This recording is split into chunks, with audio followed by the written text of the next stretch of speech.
আগামী 7টা দিন এখানে কাটানোর পরে আমরা কেন এটা করছি?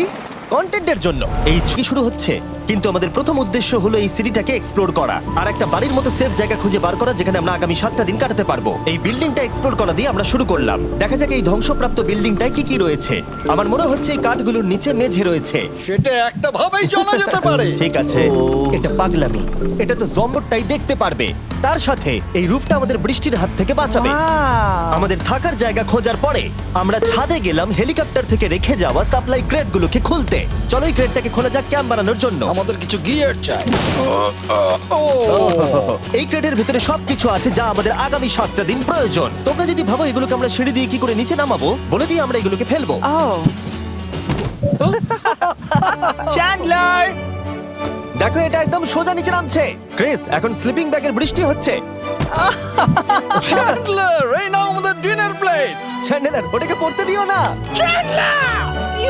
তাতে শুরু করলো। আমি লক কেবিনের খুব বড় ফ্যান, আমার আগুন জ্বালাতে খুব ভালো লাগে। ইগল স্কাউট, তোমাদের কি বলেছি আমি? তখন চ্যান্ডেলার আর আমি ঘুমানোর জন্য কিছু জিনিস খুঁজছিলাম। এই গদিটা কি 100 বছরের পুরনো? এই তুমি একটা ম্যাট্রেস খুঁজে পেয়েছো? হ্যাঁ। কোথা থেকে? সেকেন্ড ফ্লোরের একটা কোণায় পড়েছিল।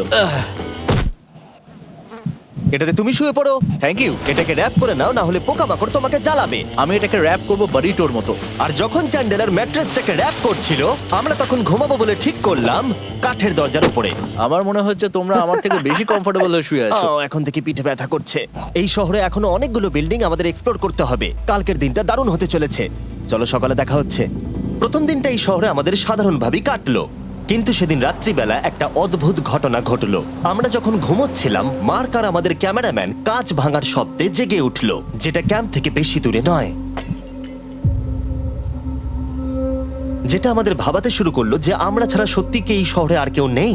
এটা কি ছিল? আমরা এক্ষুনি কাঁচ ভাঙার শব্দ শুনতে পেলাম। আমার মনে হলো আমি কিছু একটা দেখলাম।